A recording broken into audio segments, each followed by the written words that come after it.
이번에는 구항에 매다는 장치, 보상수단 및 관련 보호수단에 관련된 설명을 해드리도록 하겠습니다.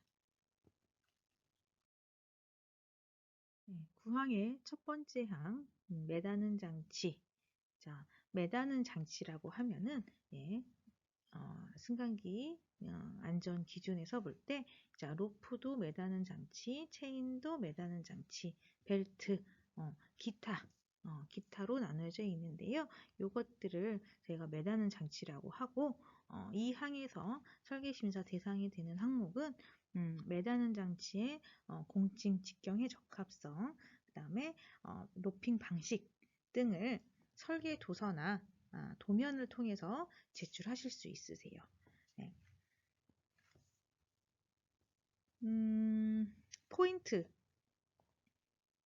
포인트를 한번 확인해 보겠습니다.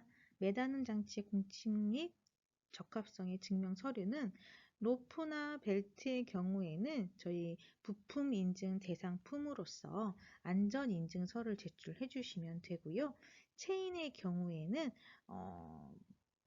따로 안전 인증이 없기 때문에 저희 그 KS 규격인 KSB 1407의 적합함을 증명하시면 됩니다. 자, 여기에 적합함을 증명하시기 위해서는 시험 성적서 등으로 제출하시면 되실 것 같고요.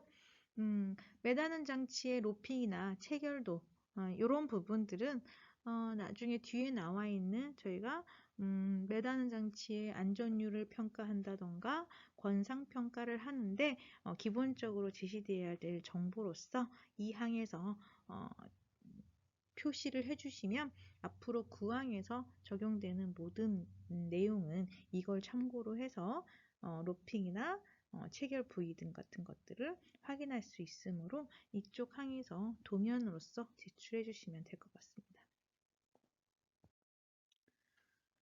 제출된 서류의 샘플을 좀 확인을 해보도록 하겠습니다. 제출된 서류의 샘플은 매다는 장치 사양 같은 경우에 내가 사용하고자 하는 인승이 있다. 구동기 위치에 따라서 속도에 따라서 공칭 직경은 어떤 거를 쓸 거며 본수는 어느 정도를 사용을 할 거다. 라는 것들을 실제로 제시하셔가지고 이것들이 기준에 적합하다. 라고 각각 사양별로 제출해 주시면 되겠습니다.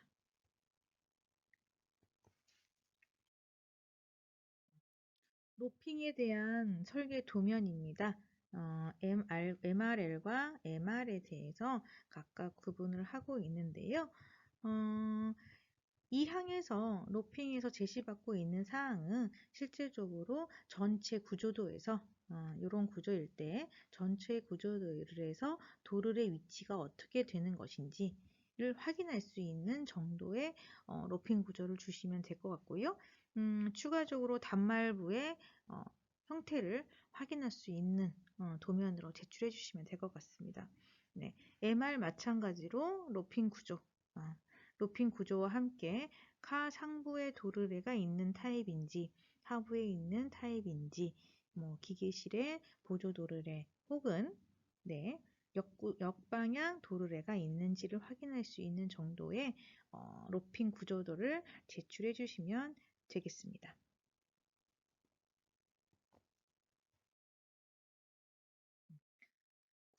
구항의 두 번째 항목인 권상 도르래와 풀리 드럼 항목에 대해서 설명드리도록 하겠습니다.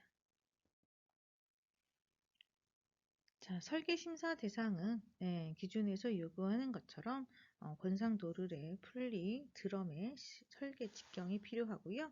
관련 증명 서류로는 그것들의 설계 도서로 도면으로서 제출하시면 됩니다.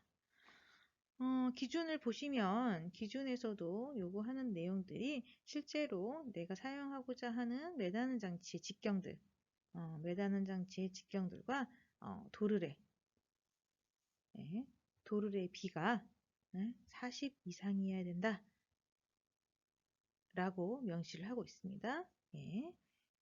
주택용인 경우에 30 이상으로 기준이 낮춰져 있기도 하고요. 그렇다고 하면 우리는 이 항에서 어떤 걸 제출할 거냐? 일단은 로프가 몇 파인지, 직경이 얼마인지, 그 다음에 사용된 도르래의 전부 에 대한 직경 설계 도서와 표가 필요하겠죠. 그것들이 직경이 40배 이상인지를 제출해 주시면 됩니다. 샘플 양식을 보시면 여기 같은 경우는 10인승을 예로 들었을 때 시브 권상 도르래죠. 권상 도르래 피치 직경, 풀리 피치 직경, 로프 직경 해서 이 각각의 직경들이 로프의 직경의 40배임을 입증하시고 적합이라고 표시를 해주셨습니다. 네. 이렇다고 하면은 이거 같은 경우는 제가 1대1 구조임을 예측할 수가 있는데요.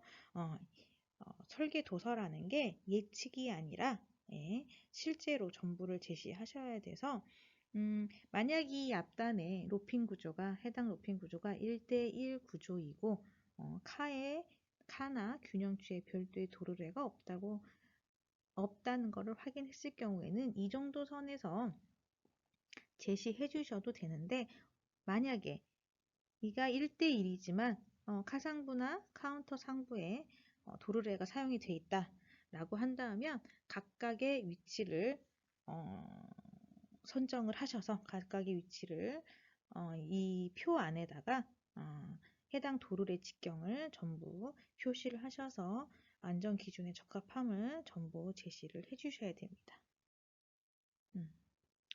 설계 도면을 보겠습니다. 위에서는 권상 도르래나 풀리들의 사양에 대해서 정의를 해주셨다고 하면은 이번에는 그 각각의 직경에 대해서 설계 도서를 통해서 직경이 설계된 직경인지를 한 번 더 확인해 주시는 과정으로 설명을 해주시면 되겠습니다.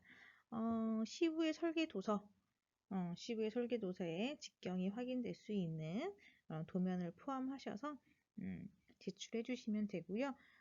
이것 또한 이 현장 같은 경우 10인승인 경우에 풀리와 쉬부의 직경이 동일하기 때문에 동일하다는 문구 하나로 도면은 하나만 첨부하셔도 무방하십니다. 하지만 다른 경우에 도르래가 여러 개가 사용된 경우에는 각각의 직경 도면과 함께 관련된 항목이 적합함을 제시해 주시면 됩니다.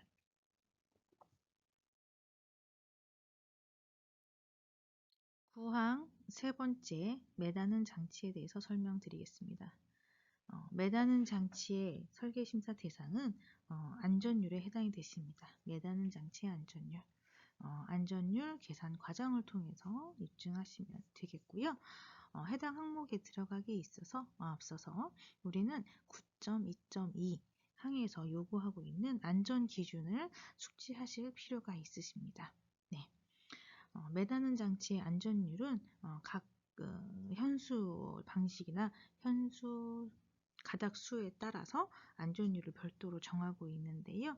각각의 요구하는 안전율을 꼭 잘 숙지를 하셔가지고 선택을 하셔야 됩니다.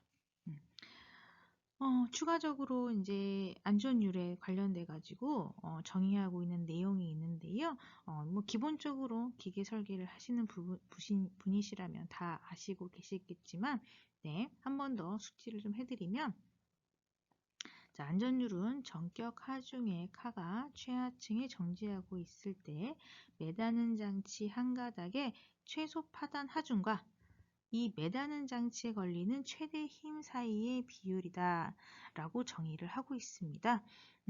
여기에서 말하는 그럼 안전율은 실제 안전율에 상응한다고 볼 수가 있습니다.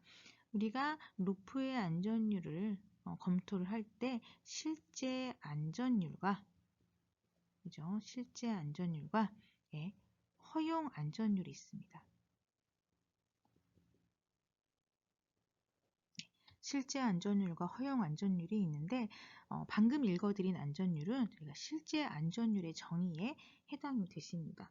실제 안전율이라고 하면은 로프가 길이 방향으로 정하중을 받고 있을 때 이 정하중에 의해서 인장을 받는 로프가 인장력에 의해서 내부에 생기는 인장 파단 강도, 요거에 의해서 파단이 되는 안전율을 정의를 하고 있는데요. 그게 실제 안전율이죠. 실제 안전율. 그러면 9.2.2항에서 얘기하고 있는 실제 안전율은 실제 안전율에 해당되신다고 볼 수가 있습니다. 그런데 우리는 엘리베이터에서는 실제 안전율만 고려하는 것이 아니라 허용 안전율을 고려를 합니다. 허용 안전율을 고려하는 근거는 뭐냐면 맨 밑에 보시면 매다는 장치에 대한 안전율 평가는 부속서 10에 따른다 라고 되어 있습니다. 부속서 10에서 얘기하고 있는 안전율이 허용 안전율입니다. 그럼 허용 안전율이 뭐냐? 부속서 10이 뭐냐? 내용을 살펴보시면 결국에는 엘리베이터에 사용되는 로프의 수명은 로프가 다니는 도르래의 수나 도르래의 형상, 도르래 홈의 형상 이런 것들에 스트레스를 추가적으로 받고 이거에 대한 경험치를 이용해서 실제로 단순 하중만 걸리는 것이 아니라 로프가 도르래 사이를 다니면서 받는 그런 스트레스를 적용한 게 허용 안전율에 해당이 되신다고 봅니다. 보시면 됩니다.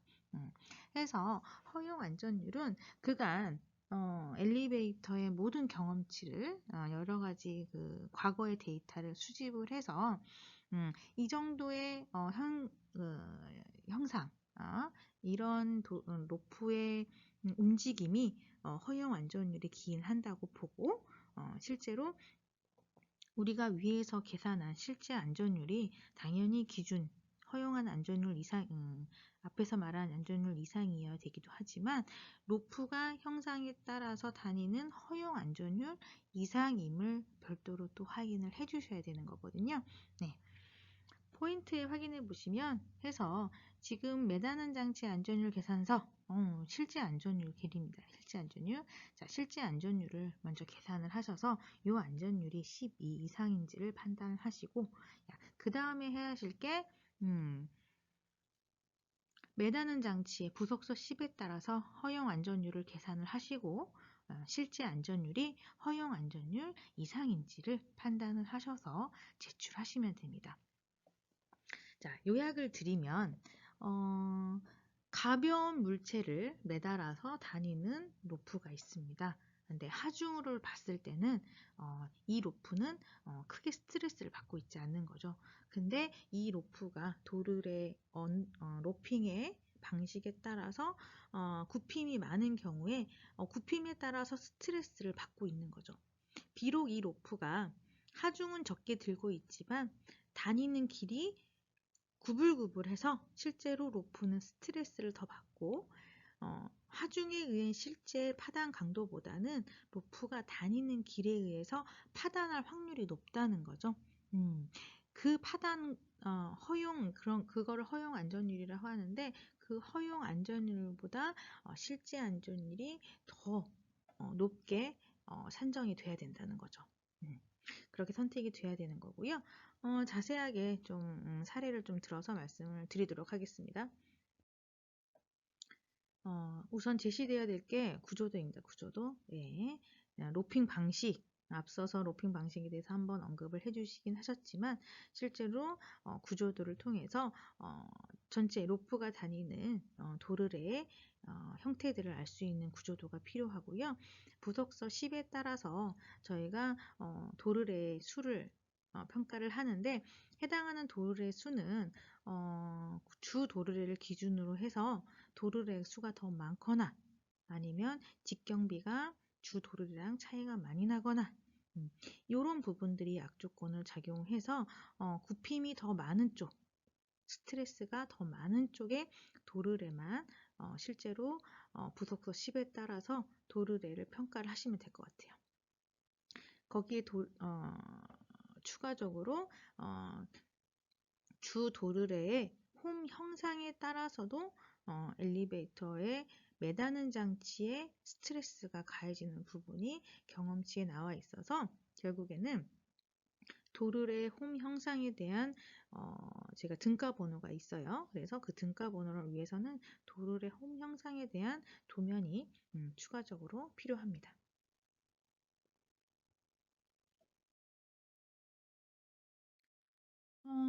서류 작성하는 절차인데요. 예, 보통 허용 안전율, 실제 안전율, 우리가 적합임을 판단하는 것들이 적합이라고 판단하는 것을 먼저 선단에 쓰셨네요. 예를 들어서 1년의 계산 과정을 통해서 이 현장의 허용 안전율을 계산했더니 17.75가 나왔다. 실제 안전율을 계산했더니 24.88이 나왔다.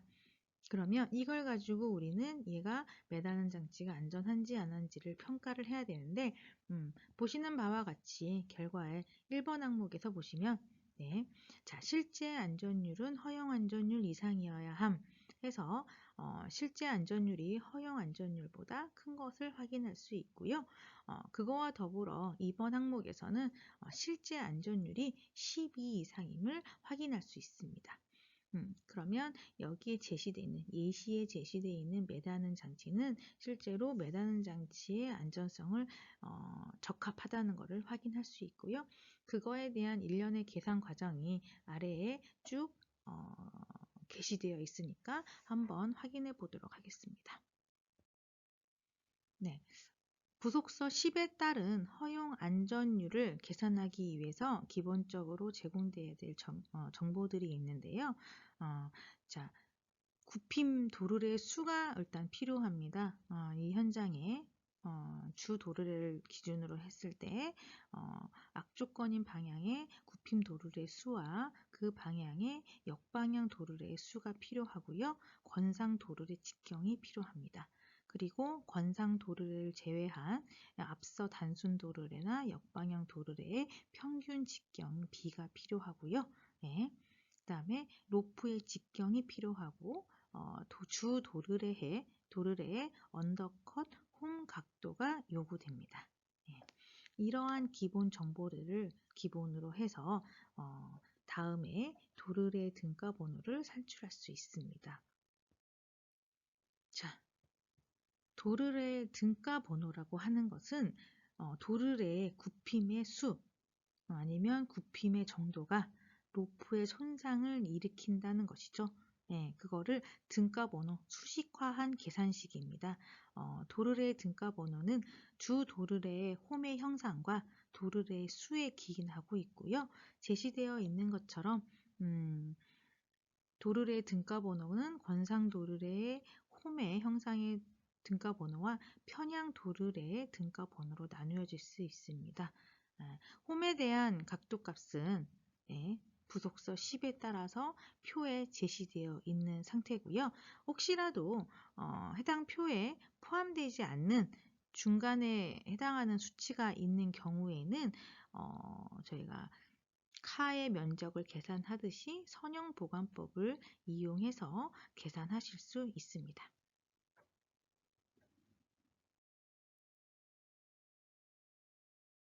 자, 도르래 등가 번호를 산출했으면 우리는 그거에 따라서 허용 안전율을 계산하실 수가 있는데요. 자, 허용 안전율 공식을 보시면 지수함수의 형식으로 되어 있죠. 지수함수의 형식으로 되어 있는데 허용 안전율에 영향을 미치는 인자를 살펴보면 자, 도르래 등가 번호 그다음에 여기 보시면 권상 도르래와 주 로프의 직경 B 요거에 의해서 허용 안전율 값이 변동이 되는 거죠. 이것들이 영향을 미치는 거예요.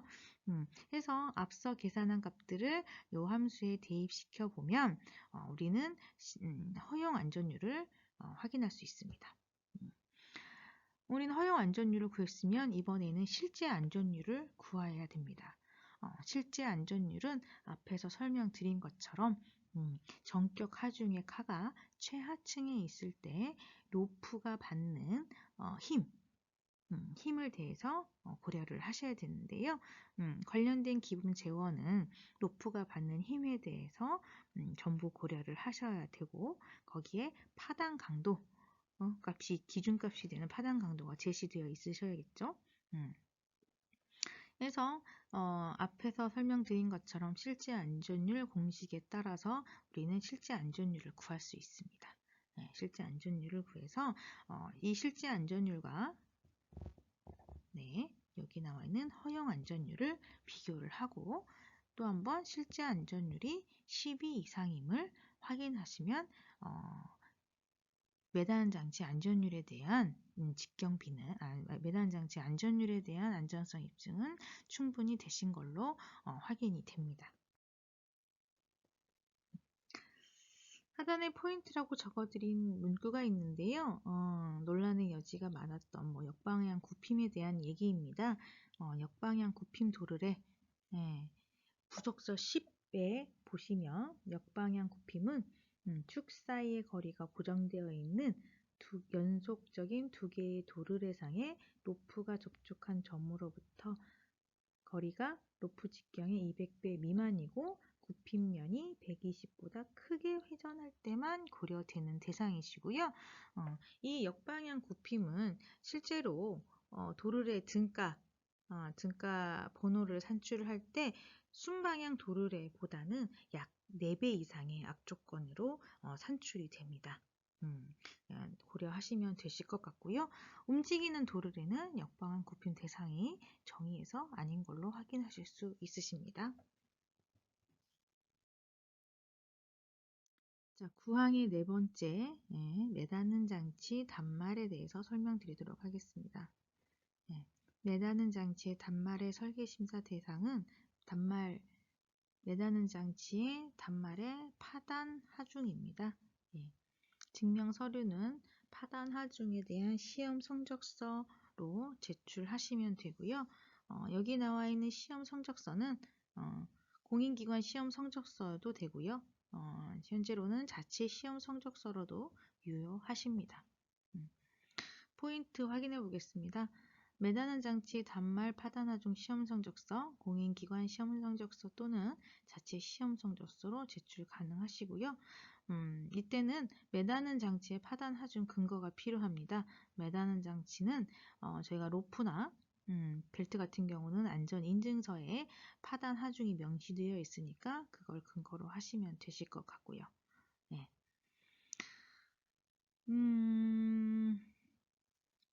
그걸 근거로 이제 제출할 서류를 예시를 한번 확인해 보도록 하겠습니다.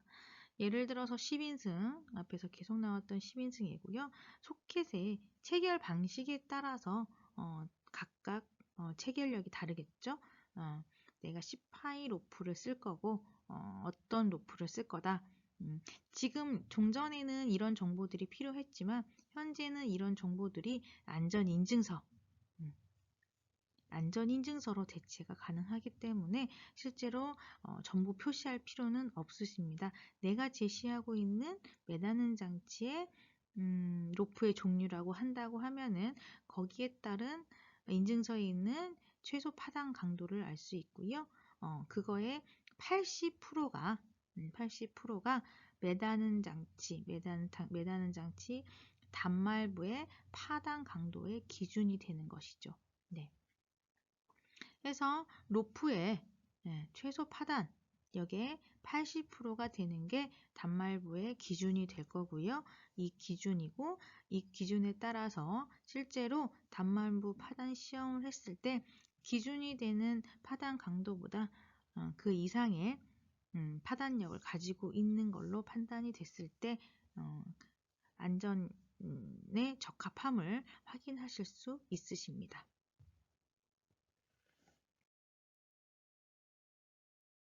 제시된 서류는 공인 시험 성적서가 아닌 자체 시험 성적서로 단말부 관련해서 강도 시험을 해주신 건데요. 누누이 말씀드린 것처럼 시료에 대한 정보가 결과에 대한 신뢰성을 가져온다고 말씀드렸어요. 자, 로프의 재질에 대해서 설명을 했고 엘리베이터 사양을 설명을 하셨네요. 자, 시험 결과에 나타나 있는 방법. 여기서는 체결 방식이 별도로 표시가 안 돼 있으신 게 보이시네요. 그렇다고 하면은 단말부 강도 시험에 우리는 어떤 태결 방식인지에 대해서 구별할 수 있는 거를 표시를 하셔야 됩니다. 뭐 체결식, 소위 말하는 체결식, 쐐기식이죠. 쐐기식 아니면 바비식. 다 내가 사용하고자 하는 단말부의 단말부 장치의 형태를 제시를 하시고 그거에 대해서 시험을 하신 값을 판단하시면 되고 여기 보시면 기준이죠. 기준. 앞서서 매다는 장치의 파단 강도의 80%가 기준이 되는 거고 실제로 인장 테스터기를 이용해서 늘렸을 때 측정값에 대한 값이 기준값 이상이었을 때 실제로 시험에 대한 적합이 판단될 수 있습니다. 이런 식으로 해서 자체 시험 성적서를 제출해 주시면 됩니다.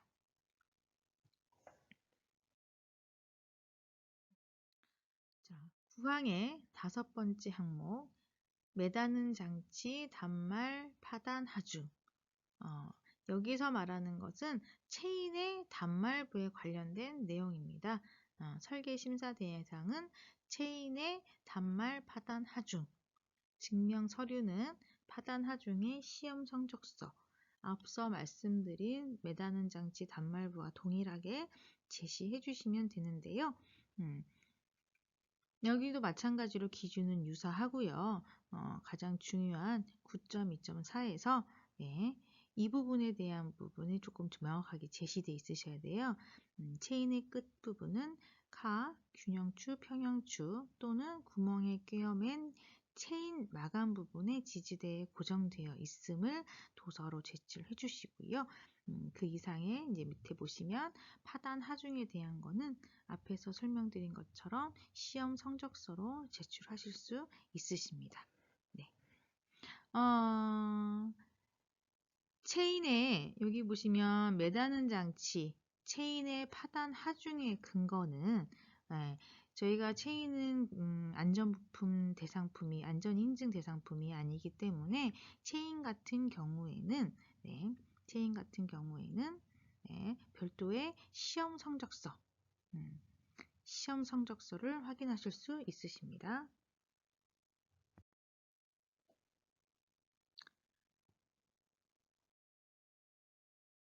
네, 구항의 6번째 항, 로프의 권상에 대해서 설명드리도록 하겠습니다.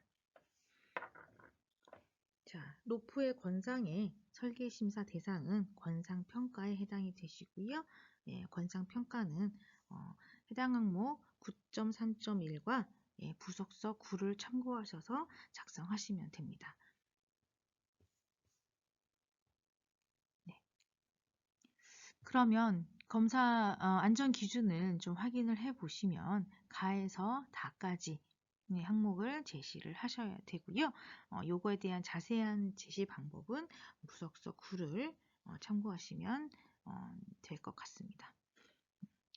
우선은 모든 강도나 계산에 앞서서 일단 구조도에 대한 설명과 재원에 대한 사양이 필요하겠죠. 예. 일단은 권상 평가를 함에 있어서 우리가 필요한 구조도나 재원을 보실 수 있는데요. 복잡한 구조인데 일반적으로 가장 모든 것을 포함하고 있는 형태의 구조가 표시되어 있는데요. 실제로 현장에 사용될 로핑이나 방식에 대해서 제시해 주시면 될 것 같고요.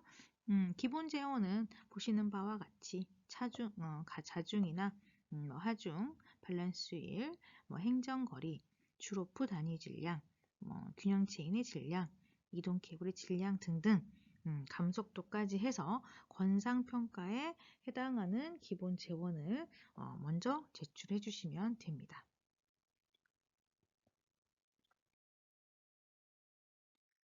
자, 앞서의 권상평가를 위한 구조와 기본 재원을 제시하셨으면 안전성 검증에 대한 결과를 먼저 도출을 해주시면 됩니다. 네, 부속서 9에 따라서 카의 적재 조건에 따른 각각의 그 안전성 검증한 결과가 적합임을 확인해 주시면 되는데 여기에서 계산하는데 필요한 과정이 허용 권상비와 저희는 장력비를 산출을 해야겠죠. 요 산출된 과정은 밑에서 쭉 설명을 해드릴 거고요. 결국에는 허용 권상비, 예, 장력비가 허용 권상비보다 크냐, 작냐, 이제 이런 거에 따라서 실제로 판단의 근거가 되시는 사항이고요. 각 사항은 부속서 9를 참고하시면 될 것 같습니다. 자, 기본 재원 계산 과정을 또 별도로 제출하셔야 됩니다. 매다는 장치의 질량, 균형 체인의 질량, 자, 이동 케이블의 질량 등 단위 미터당 단위 질량과 행정을 통해서 예, 전체 무게를 계산해 주시면 되고요. 저희가 각 도르래 네, 권상 평가에 있어서 로프 장력에 기인하는 요소 중에 도르래의 질량이 있습니다. 관성 질량, 관성 질량에 따라서 영향을 미치기 때문에 각각의 도르래의 감소된 질량 값을 제시해 주시면 됩니다. 자, 허용 권상비를 이제 계산을 하시면 되는데요. 이 경우에 제시되어 있는 앞서 도면에서 제시되어 있는 게 반원의 언더컷 홈의 시브를 적용을 해서 언더컷 각도와 홈의 각도, 속도에 따른 마찰 계수, 그거에 따른 마찰 인자, F 값을 구하게 되어 있습니다. 요거 역시 부석서 9를 참고하시면 해당 항목을 하실 수 있으신데요. 여기에서 저희가 제시하고 있는 것들이 반원의 언더컷 홈의 시부의 적용 방법을 예시로 해드렸는데 실제로 현장에 있는 도로래가 V홈이다. V홈이다 하는 경우에는 다른 마찰 인수가 적용이 되시니까 이 부분은 한 번 더 해당하는 사항이 아닌 도르래를 썼을 경우에는 부속서 9를 참고하셔서 과정을 제출하시면 되겠습니다.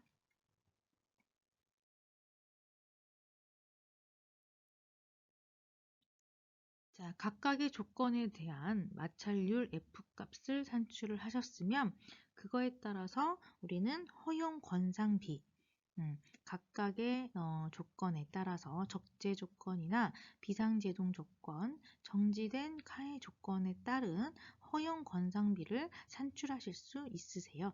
각각의 산출을 하셔서 요거를 기준으로 해서 현장에 사용된 카의 위치에 따라서 발생하는 로프의 장력비가 허용 권상비와 비교를 해서 적합 여부를 판정하시면 되겠습니다.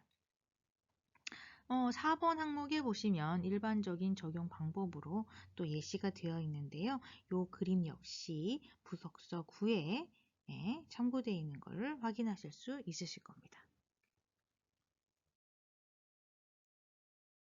앞에 제시된 재원을 통해서 우리는 이 해당 엘리베이터가 허용 권상비, 권상 평가를 했을 때 트랙션 비가 허용 권상비 이상인지 이하인지를 판단을 해서 권상 평가를 적합 여부를 판단할 수 있어야겠습니다. 네. 5번 항목에 보시면 구동기의 상부 방식의 적용 예시가 제시되어 있으십니다. 네, 여기에 따라서 저희는 앞서 2대1 구조의 균형 체인이 있는 타입 상부 구동 방식의 예시를 쭉 적용하고 있었는데요. 관련 식도 마찬가지로 구동부가 상부에 있는 경우로 산출 과정이 제시된 것을 확인해 보도록 하겠습니다. 자, 권상 평가는 첫 번째로 적재시 125%의 적재 조건에서 먼저 판단을 해 보도록 하겠습니다. 네. 보시는 것처럼 T1은 카측이고 T2는 균형추의 장력으로 정의를 하고 있고요. 정해 놓으셨고 그러면 악조건에서 카가 가장 나쁜 조건에서 산출하도록 되어 있으니까 T1. T1은 카가 최하층, 카가 최하층의 승강장에서 전격 하중에 125%가 적재된 상태이고요. 예, 움직이지 않는 조건이니까 감속도 A는 0으로 고려하셔서 제출하시면 되겠습니다.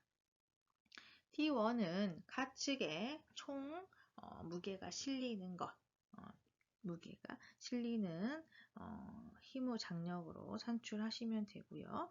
T2는 카운터가 최상층에 있을 때 카운터 측의 무게에 해당이 되신다고 보시면 되겠습니다. 네. 이걸로부터 우리는 T1과 T2 값을 구할 수 있고요. T2 큰 값을 작은 값으로 나눈 트랙션 B가 허용 권상비 이하이므로 적합하다는 것을 알 수 있습니다. 자, 비상제동 조건 하에서 제동 조건 하에서의 권상비를 확인해 보도록 하겠습니다. 자, 카의 제동 감속도 A 값의 경우 제어 안에 세팅된 감속도 값을 대입하는 것이 적절합니다. 통상적으로 0.5를 제시하고 있긴 한데요. 0.5 이외에도 다른 값으로 대입하실 수 있으십니다. 단, 다른 값으로 제시하고자 하실 때는 제어반에 세팅된 감속도 값을 제시해 주시면 되겠습니다. 자, 비상제동 조건 하에서 일단 첫 번째 악조건, 전격 하중에 적재한 카가 최하층에 있을 조건을 먼저 확인해 보도록 하겠습니다. 그러면 T1은 전격 하중이 적재된 카가 최하층에 있을 때 로프에 걸리는 하중이 되겠고요. 자, T2는 최상층에 있는 균형추의 무게에 해당이 되신다고 보면 되겠습니다. 각각의 방식으로 계산된 T1과 T2 값, 자, 악조건이니까 T1이 분자가 되는 거고요. T2가 분모에 해당이 되십니다.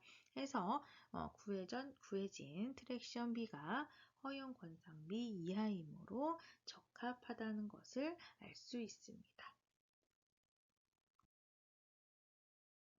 두 번째, 비상제동 조건 하에서 최상층 승강장의 빈카의 경우를 고려를 해보도록 하겠습니다. 자, 이 경우에는 빈카인 경우에는 카 측의 장력이 작습니다. 해서 나쁜 조건에서 판단을 해야 되니까 이 경우 T1은 최하층에 있는 균형추가 T1이 되고요. 최상층에 있는 빈카가 T2에 해당이 되십니다. 자, 각각 구해진 T1과 T2,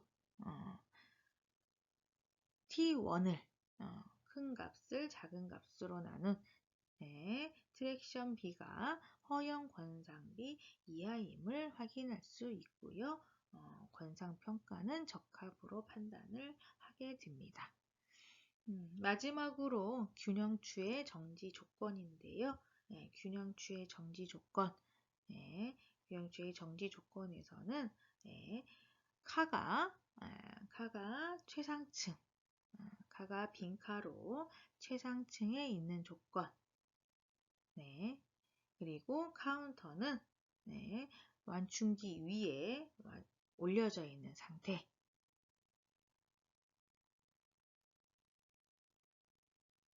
해서 T1과 T2를 구해보시면 T1이 최상층에 있을 때 빈카에 해당이 되시고요. T2가 카운터에 올려진 균형추의 장력이 되겠습니다. 그래서 두 개의 B를 구하면 트랙션 B 정지 조건에 있을 때는 권상평가보다 허용 관상 평가보다, 허용 관상비보다 실제로 트랙션비가 크거나 작아야 됩니다. 네, 해서 해당 내용은 좀 수정을 하시고 적합으로 판단하시면 되겠습니다.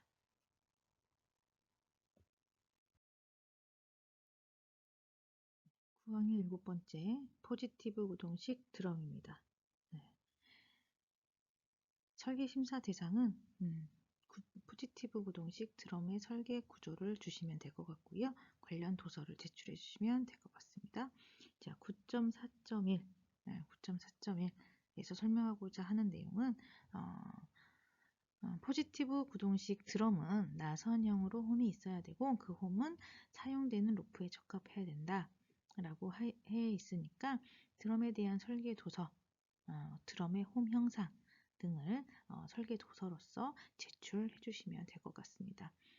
구조도는 다음과 같은 예시를 들어서 확인할 수 있는데요. 네, 홈의 형태를 확인할 수 있는 도면으로서 제출해 주시면 되겠습니다. 구항의 8번째, 포지티브 구동식 드럼에 대한 설명을 드리도록 하겠습니다. 이 항목 9.4.4의 항목은 드럼의 설계 도서로서 제시하실 수 있으신데요. 항목을 보시면 홈에 대한 기준입니다. 홈에 대한 로프의 편향각은 4도를 초과하지 않아야 된다. 관련 설계 도서를 통해서 제시하실 수 있으시고요.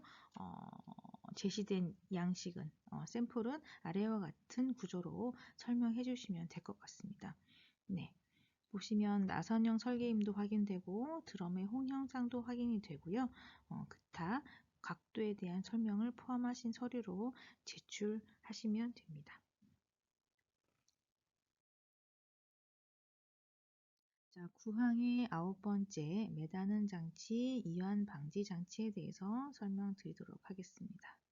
자, 설계 심사 대상은 매다는 장치의 이완 방지 장치에 대한 것이고요. 그거에 대한 설계 도서로서 제출하실 수 있으십니다. 네. 항목을 보시면 9.5.3의 항목을 좀 보시면 매다는 장치가 비정상적으로 늘어난 경우 느슨한 매다는 장치는 다음과 같이 보호되어야 한다 라고 되어 있는데요. 해당 항목을 좀 모든 엘리베이터에 해당이 되는 것이 아니라 자, 두 가닥의 매다는 장치가 칼을 매다는 경우 혹은 포지티브 구동 방식 및 유압식 엘리베이터의 경우 이런 경우에 매다는 장치에 이완 방지 장치를 설치하게끔 되어 있는데요.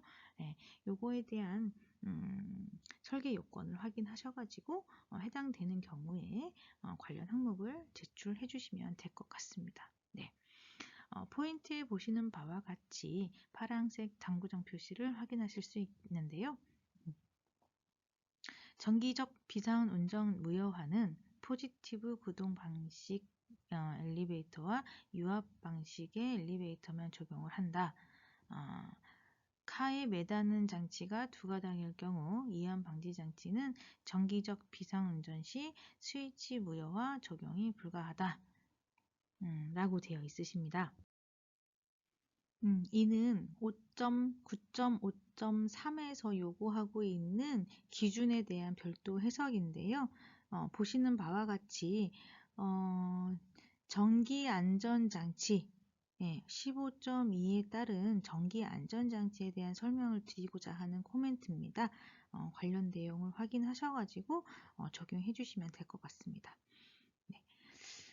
그러면 이완 방지 장치의 설계 도서는 도면으로 제출하시면 되고요. 작동 메커니즘을 포함해서 로프의 쏟아짐을 방지할 수 있는 그런 관련된 도서를 함께 포함하셔서 제출하시면 됩니다. 자, 구항의 10번째 보상 수단에 대해서 설명드리도록 하겠습니다. 설계 심사 대상은 보상 수단의 설치 요건입니다. 네, 보상 수단의 설치 요건이시고요. 관련 증명 서류는 설계 도서를 통해서 제출하실 수 있으십니다. 안전 기준을 보시면 속도에 따라서 적용해야 되는 보상 수단이 정해져 있고요. 내가 설계하고자 하는 카의 속도에 따라서 보상 수단을 선정하시면 되겠습니다.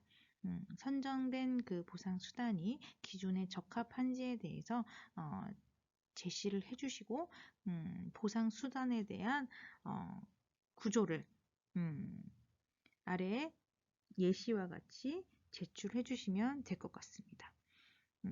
워낙 그 보상 수단에 대한 사고도 잦은 상태여가지고 관련된 사항을 조금 상세하게 도면에 제출해 주시면 되겠습니다.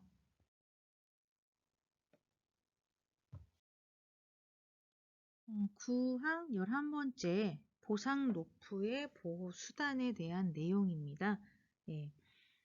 앞서 항에서 9.6.1에서 속도에 따른 보상 수단이 선택이 되었으면 그 선택한 보상 수단에 따라서 보상 수단이 로프로 적용되어 있는 경우에 이 하단 항목은 적용이 대상이 되시는 거고요.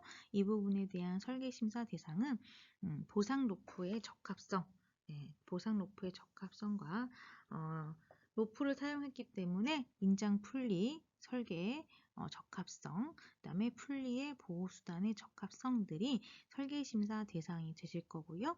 요거에 대한 증명 서류는 각각의 설계 도서로 제출하실 수 있으십니다. 9.6.2에 보시면 사용된 보상 수단에 대한 기준이 있는데요. 관련해서 포인트 좀 확인해 보겠습니다. 네. 보상 로프의 적용 요건입니다.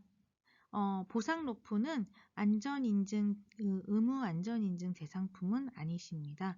해서 종전에 KS 규격인 KSD 3514 또는 ISO 4344에 적합한 로프임을 제시해 주시면 되는데요. 관련 서류는 시험 성적서 등으로 제출하실 수 있으십니다.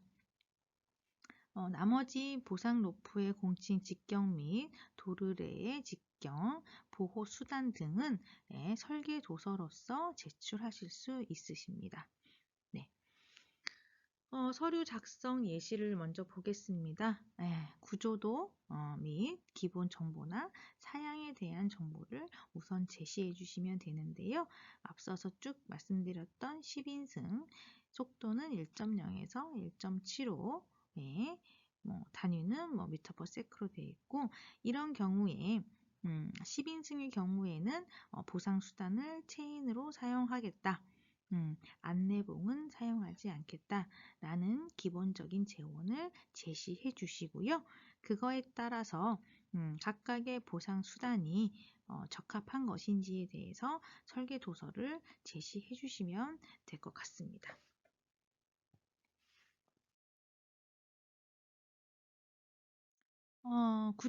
9.9항의 12번째 항인 보상수단의 안전율입니다.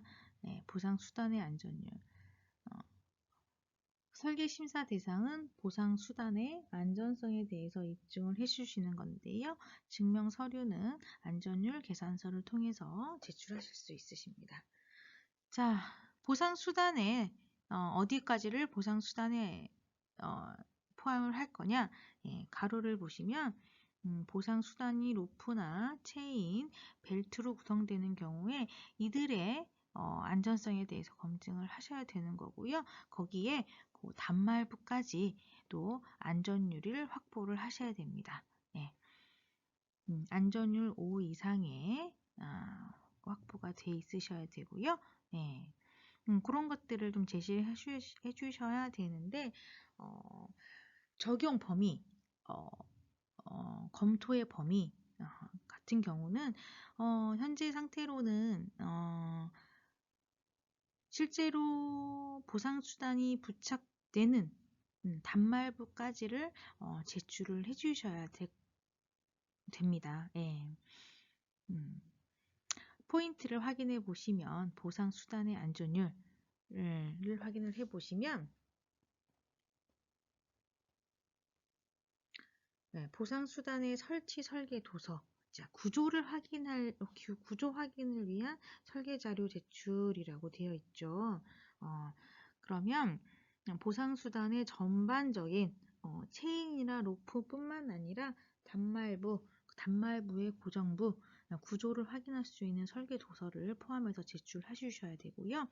그거에 따라서 보상수단의 안전율 계산 서류를 주셔야 됩니다. 단말부 고정 방식은 볼트 체결 방식을 권장을 하고요. 현장에서 용접은 적용 불가함을 알려드립니다. 현장에서 용접은 적용 불가합니다. 꼭 기억을 해두시고요. 현장 용접에 대한 강도 계산서를 주신다 하더라도 이 부분은 인정이 안 되니까 반드시 용접 절차에 따라서 용접 자격자가 공장에서 하는 용접에 대한 신뢰성을 확보했을 경우에만 저희 쪽에서 인정을 해드리는 부분이니까 이 부분은 꼭 숙지하셔가지고 설계하실 때 반영하시길 바라겠습니다. 자, 보상 체인의 구조도 보시면 보상 체인이 연결부가 카측만 있는 것도 아니고 카운터 측만 있는 건 아니기 때문에 각각 연결부인 카측과 균열축 측의 구조도를 상세히 제시해 주시고요. 단말부가 받는 위치가 어느 부분까지가 단말부로 볼 것인지에 관련된 서류도 포함해서 주셔야 됩니다. 구조도를 주셨으니까 이제 안전율 계산을 위해서 강도 계산을 할 건데요. 기본적으로 안전율 계산을 위해서 세부 재원 사항을 제시를 해 주셔야 됩니다. 일단은 보상 체인에 관련된 내용인데요. 보상 체인은 저희가 파단 하중을 확인할 수 있는 내용, 시험 성적서와 체인의 무게, 그다음에 체인의 행정, 이런 것들을 제시하셔야지 실제로 체인에 걸리는 하중을 산출할 수 있고 그거에 따라서 안전율을 확인하실 수 있으십니다. 자, 제시된 기본 정보를 바탕으로 보상 체인의 안전성 검증 결과가 제시되어 있으신데요. 네, 제가 기존의 안전율은 5 이상으로 되어 있으시고 계산된 결과값이 안전율이 24.71로 기준보다 훨씬 큰 안전율을 확보하고 있어서 결과는 적합한 것으로 제시되어 있으십니다. 그러면 해당하는 안전율의 계산 과정을 살펴보도록 하겠습니다. 자, 보상 체인에 인가되는 하중은 다른 하중이 아니라 체인에 자중이 걸리는 것으로 판단할 수 있고요. 체인의 자중은 단위 길이당 하중으로 제시되어 있으니 관련 내용을 행정을 곱해서 체인의 총 자중을 계산을 하시고 이 체인의 총 자중이 실제로 체인의 인장력으로 작용을 하니까 관련 내용 힘이 파단 강도보다 얼마나 몇 배의 안전율을 가지고 있는지를 계산을 하셔서 이 내용이 계산된 값이 기준값 이상임을 제출하시는 결과까지 도출하시면 되겠습습니다. 다음은 보상 체인을 연결하고 있는 유볼트 고정 부품에 대한 구조도 및 사양입니다. 체인을 연결하는 연결부인 유볼트에 체인이 끊어지는 사고도 종종 있지만 유볼트가 취약해서 유볼트가 강도에 적합한지를 유볼트가 적합한 강도의 것임을 확인을 해 주셔야 되는데요. 관련 도면과 유볼트에 관련된 재원을 각각 제시를 해 주시고 이 제시된 값으로 인해서 보상 체인의 유볼트 고정 부품의 계산을 위한 재원도 함께 제시해 주시면 되겠습니다. 여기에서는 보시면 M12에 관련된 재원을 제시하고 있으시네요. 볼트의 재질에 따른 인장 강도, 볼트의 단면적, 그다음에 볼트에 가해지는 힘 역시 체인의 자중으로 계산을 했고요. 네, 행정이 나와 있습니다. 행정을 통해서 자중을 구할 수 있습니다.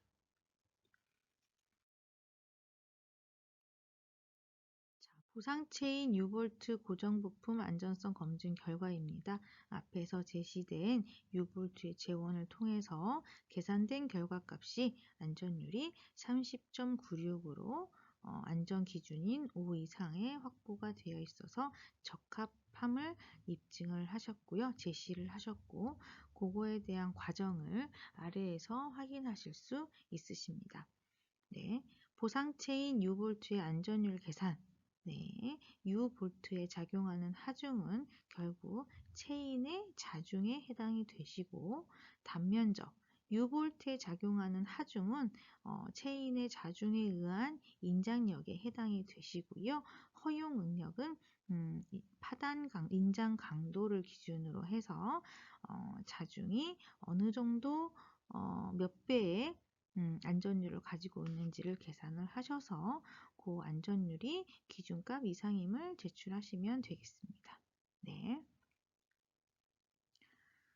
그 다음으로는 보상 체인 브라켓 구조도입니다. 체인의 안전율을 확인을 했고요.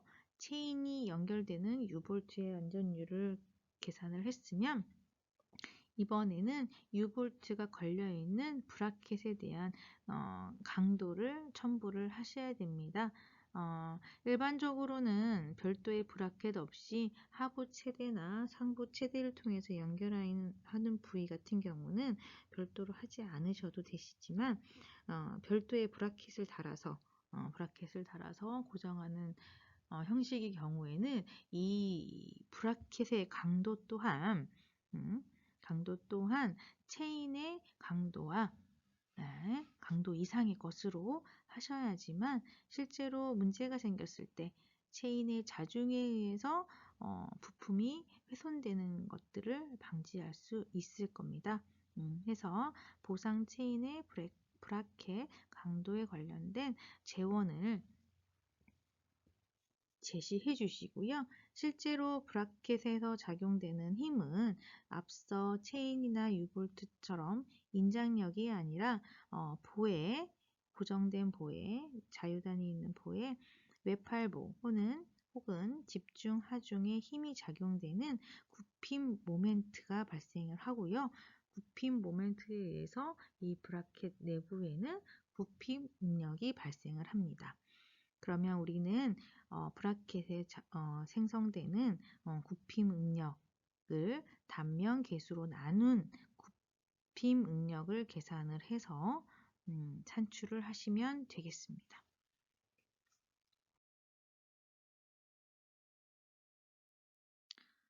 또한 보상수단의 고정부 안전율을 계산하는 데 있어서 안전율을 계산하기에 충분하지 않다 라고 하면 공신력 있는 구조 해석 프로그램을 사용을 해서 실제로 보상수단 고정부에 관련된 안전성을 입증해 주시면 되는데요. 이때는 사용된 부재의 형태, 길이, 고정 방식, 이런 것들, 적용 하중 같은 것들을 상세하게 제시하셔서 프로그래밍을 하시고 관련된 하중이 적합하게 제시되어 있으며 내부 응력이 파단 강도에 이르지 않고 안전율 5 이상을 확보할 수 있는지에 관련된 내용을 확인할 수 있는 정보까지 함께 제공을 해 주셔야 될 것 같습니다. 자, 비고 내용에 보시면 용접부 등의 안전율 증명에 구조해석 프로그램을 적용해서 안전성을 증명 가능하신데요. 단 화면상에 적용된 이음부의 응력이나 허용 응력 등 관련 내용은 필수로 표시를 해야 됩니다. 앞서 설명드린 것처럼 이렇게 안전성을 입증할 수 없는 현장 용접이나 점 용접 등은 실제로 적용이 불가함을 한 번 더 알려드립니다. 네. 추가적으로 되어 있는 사항은 공장 용접 시 공정 용접에 대한 전달 능력을 계산하는 계산식을 첨부를 해드렸습니다. 혹시라도 필요하신 경우에는 하단의 공식을 이용해서 용접부 전달 능력을 계산하시는데 참고하시면 되겠습니다.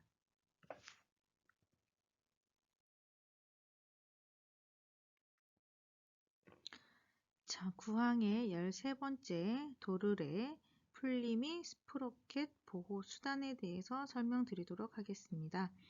네, 이 항의 설계심사 대상은 도르래 풀리 스프로켓의 보호 수단의 심사 대상이 되시는 거고요. 관련 서류는 설계 도서 등으로 제출하실 수 있으십니다.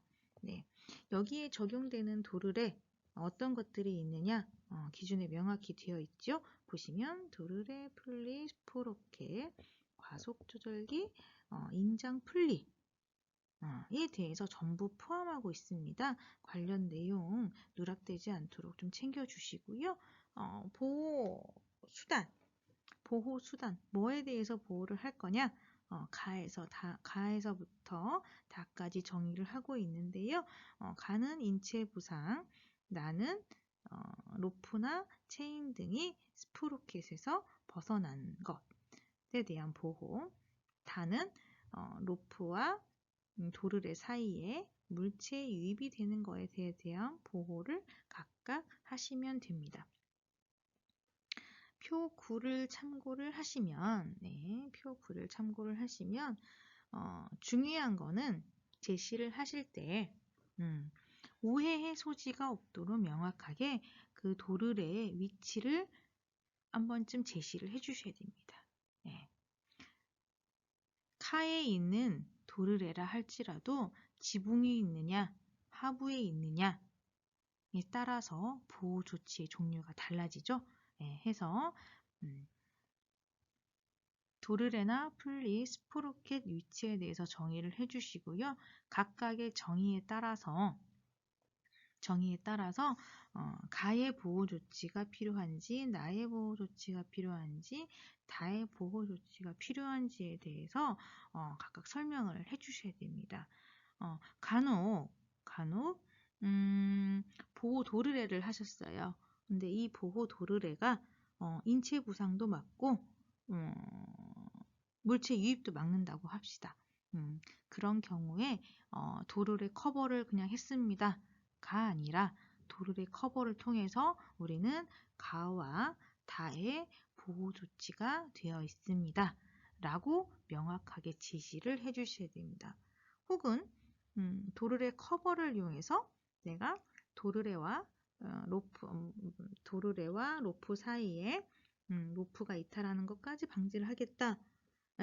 그런 보호 조치가 있다고 하면 그걸로써 하겠다라고 해서 가나 다가 어떤 부분에서 적용이 됐다라고 제출해 주시면 됩니다. 가장 많이 누락하시는 부분들이 이제 조속기입니다. 조속기. 과속 조절기. 그거에 따른 인장 풀리. 이런 것들이 간혹 누락을 시키고 계신 것 같고요. 거기에 따라서 가와 나의 보호 방식을 종종 누락하시는 경우가 있으시더라고요. 네.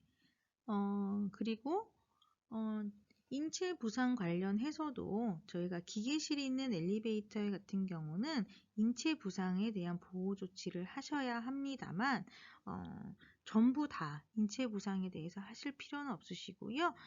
주석 2에 달려있는 것처럼 인체 부상에 대한 보호 조치를 하되 우발적인 접근을 막는 최소한의 보호 수단만으로도 가능하다는 거죠. 이런 것들을 알고 계셔야지 보호 조치도 조금 더 심플하고 효과적으로 하실 수 있는 방법이 되실 수 있으시니까 관련 내용을 확인해 주시면 되고요. 더불어서 다의 항목도 마찬가지입니다. 다의 항목도 전부 다 적용되는 것이 아니라 주석이 달려있는 부분이 있습니다. 주석이 달리는 부분이 있는데 이를 주석을 확인을 해 보시면 로프 체인 등이 권상 도르래 또는 플리스 프로켓의 수평 또는 수평면에 대해서 최대 90도까지 들어가고 있는 경우에만 물체 유입에 대한 보호 조치를 하게끔 되어 있으시니까 관련 내용을 확인하셔서 제출해 주시면 되겠습니다.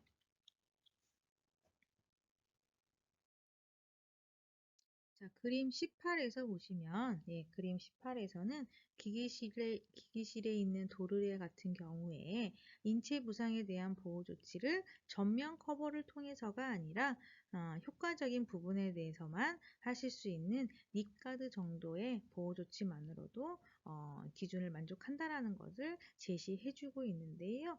보시는 바와 같이 로프와 도르래가 물려 들어가는 물림점 정도의 보호 조치만으로 기기실에 있는 도르래는 충분히 인체 부상에 대한 보호 조치로 볼 수 있다는 내용이고요. 그림 19에서 보시는 거는 로프 이탈 방지 장치 예시입니다. 로프 이탈 방지 장치의 설치에 불량 사례만 한번 보도록 하겠습니다. 자, X 표시되어 있는 이 그림을 보면은 이 그림을 보면은 보시면 로프가 중력 방향으로 쳐졌을 경우에 측면에 대한 보호는 되어 있지만 이 부분에 대한 보호 조치가 되어 있지 않은 걸 확인하실 수 있는데요. 다음에 있는 그림처럼 이런 타입은 이렇게 보호 조치가 되는 것이 아니라 이렇게 세 군데 이상의 보호 조치가 되어야 된다는 내용입니다. 이런 내용을 참고하셔가지고 이탈 방지 장치 설치에 문제가 없도록 해주시면 되겠습니다. 추가적으로 9.7.2에 대한 항목은 중요한 내용을 포함을 하고 있는데요. 우리가 보호수단을 적용함에 있어서 사용된 보호수단은 회전 부품이 보이는 구조이어야 합니다. 우발적인 사고, 움직임을 작업자가 확인할 수 있을 정도의 회전 부품이 보이는 구조여야 되고요. 만약 회전 부품이 보이는 구조로 구멍이 사용되었다고 하면은 이 구멍에 대한 안전 기준을 구멍의 크기와 위험물까지의 적당한 안전 거리를 제시를 해 주셔야 됩니다. 관련된 사항은 KSB ISO 13857 표 4의 기준에 따라서 제시해 주시면 되겠습니다. 포인트 한번 짚고 넘어가겠습니다. 앞에서 9.7항 앞서서 8.7.6항, 8.11.3항, 9.6.2항, 10.2.2.3에 대한 항목, 요것들이 이제 엘리베이터에 사용되는 도르래, 카에 있거나 균형추에 있거나 이런 과속 조절기거나 관련된 보호 조치들이 9.7항과 9.7항과 중복되는 항목이 있으니까 그 항목에 포함해서 제출 하셔도 됨을 알려드립니다.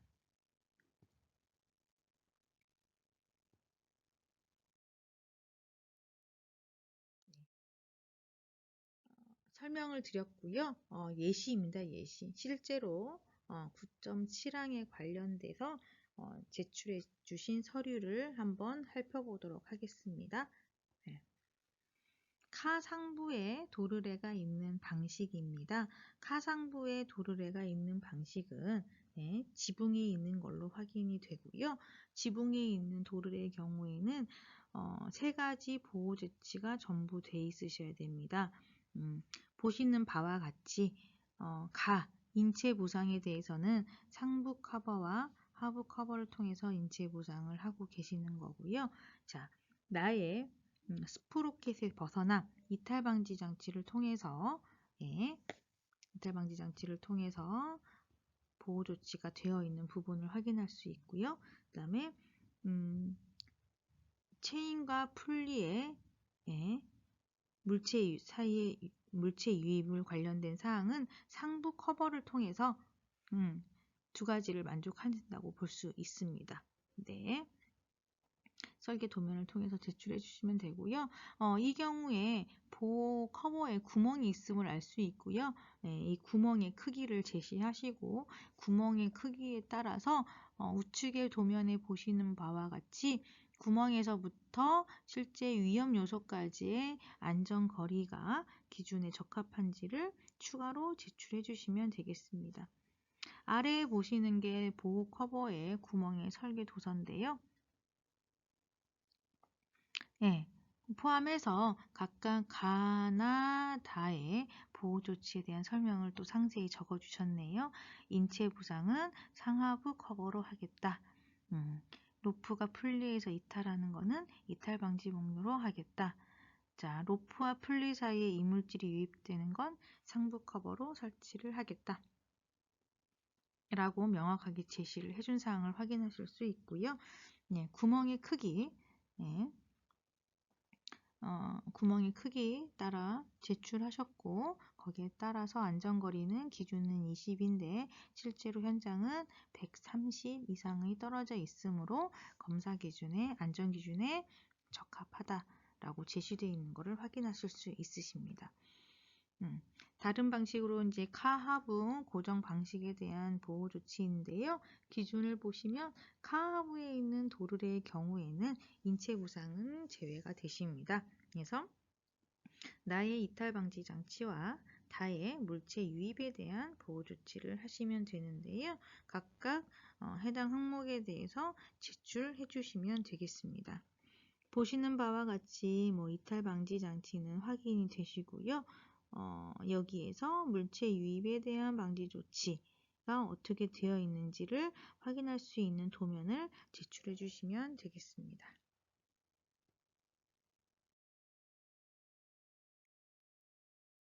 네, 8.11.3항에 중복되는 균형추에 고정된 풀리 또는 스프로켓의 구조입니다.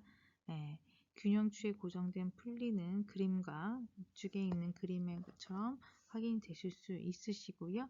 네, 9.7에서 요구하는 안전 보호 수단을 확인해 보면은 가에 대한 인체 부상을 제외한 나와 다에 대한 보호 조치를 하게끔 되어 있습니다. 너무 확연하게도 이탈 방지 장치, 나에 대한 보호 조치가 확인이 되고요. 예. 그다음에 다에 대한 로프와 풀리 사이의 이물질 유입은 상부에 있는 상부 커버 이 커버를 통해서 보호 조치를 하겠다라고 제시가 되어 있는 상태입니다. 이 구조는 실제적으로 구멍이 있는 구조는 아닌 것 같고요. 회전 부품이 보이는 구조로 제시되어 있기 때문에 별다른 구멍이 없는 걸로 해서 구멍에 대한 설계 도서는 추가적으로 안 주셔도 될 것 같습니다. 다음은 보상 로프 인장 풀리에 대한 내용인데요. 보상 수단으로 로프가 사용되는 경우에 피트에 인장 풀리가 사용되죠. 그러면 피트에 있는 인장 풀리 역시 9.7항에 따라서 보호 조치가 돼야 됩니다. 예. 앞서 말씀드린 것처럼 인장 풀리에 대한 설계 도면을 제출해 주시고 각각에 대한 보호 조치를 앞서 설명드린 것처럼 해주시면 되겠습니다. 네. 피트에 있는 보상 로프 인장 풀리 같은 경우에는 보호 수단이 가, 나, 다 모두 적용되시는 사항이시니까 상부, 카 상부에 있는 도르래와 같은 방식으로 각각의 보호 조치의 위험 위치에 따른 보호 수단을 제출해 주시면 되겠습니다.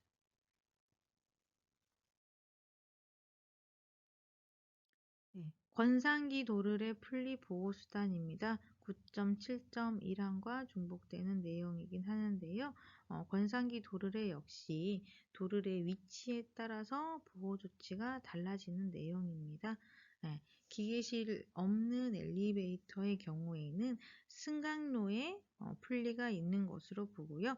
카 위에 있느냐, 카 옆에 있느냐에 따라서 보호 조치가 달라지는 내용 확인을 하시는데요. 기준에서 보면은 카 승강로 상부 공간에 카 위나 카 옆에 있는 경우에는 보호 조치가 가와 나로 제한이 되어 있습니다. 해서 인체 부상에 대한 보호 조치와 이탈 방지 장치에 대한 보호 조치가 되어 있는지를 확인하시면 되겠고, 보시는 사진에서는, 그림에서는 머신 커버를 통해서 인체 부상을 하시는 것을 확인하실 수 있으시고요.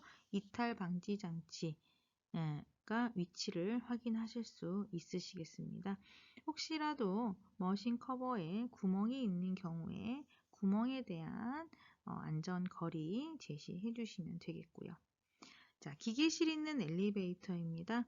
기계실 있는 엘리베이터 같은 경우에는 인체 부상의 수단으로는 립가드 정도를 하실 수 있는데, 그림에서는 립가드를 꽤 큰 사이즈의 립가드로 설계를 하셨네요. 구멍이 있는 보호 수단을 썼다고 제시를 하셨고, 이탈 방지 장치는 두 곳에 설치되어 있음을 확인할 수 있습니다.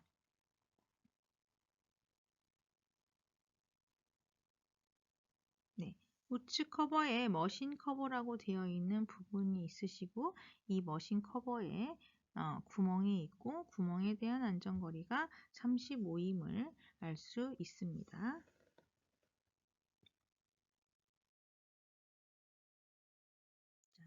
안전 로프 도르래인데요. 추락 방지 장치를 작동하는데 안전 로프가 사용되는 경우에 이 안전 로프에도 도르래가 적용이 되십니다. 이 도르래 역시 위치에 따라서 9.7의 도르래 위치에 따라서 적절한 보호 조치가 되는 내용을 제출해 주시면 되겠습니다.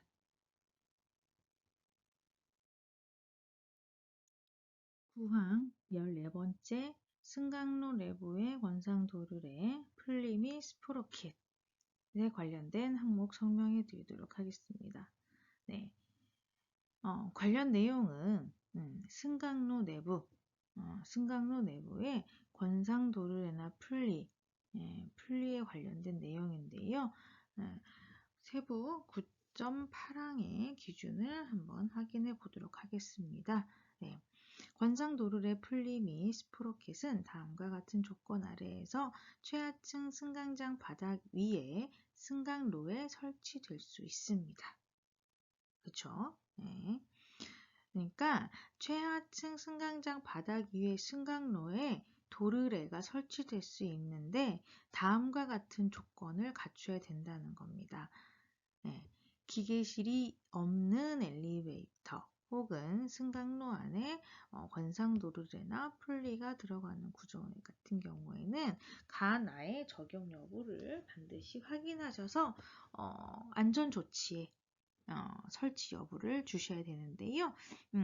가에서 요구하는 사항은 보시면 기계적인 고장 발생 시 기적인 고장 발생 시라고 하면은 도르래의 구조가 기계적으로 구조적으로 고장이 발생했다 하는 경우에 이들 도르래에 대한 추락 방지를 할 수 있는 고정 장치가 있어야 된다는 거죠. 그거에 대한 고정 장치는 도르래의 무게와 도르래에 매달리는 하중을 지지할 수 있어야 됩니다. 통상적으로 저희가 이탈의 우려가 있는 도르래에 대해서 관련 항목을 제시해 주시면 되고요.